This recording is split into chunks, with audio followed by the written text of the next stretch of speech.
ఎవరి దగ్గర డబ్బులు తీసుకున్నావా తిరిగి ఇచ్చేయి, కడుపు కట్టుకున్న ఇచ్చేసేయి. అంతేకాని మర్చిపోయాను, గుర్తులేదు, ఇలాంటి అబద్ధాలు ఆడదు ఎప్పుడు కూడా. ధనం విషయంలో నువ్వు చాలా కేర్ఫుల్గా ఉండాలి.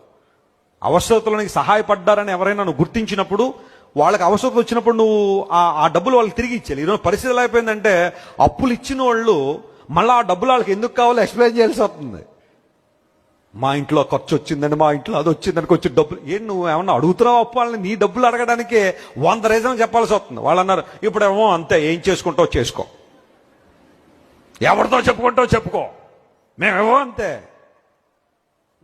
దేవుడు వసూలు చేస్తాడు ఒక రోజు, జాగ్రత్త సుమ. ఎంత వసూలు చేయాలి అంత వసూలు చేస్తాడు నీ దగ్గర. మరొక విధానాలు ఆయన వేసి ఆయనకు ఉంటాయి.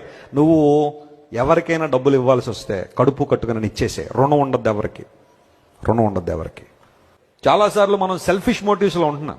నేను బాగుండాలి, నేను బాగుంటే చాలు, నేను సంపాదించి ఎవడెలా పోతే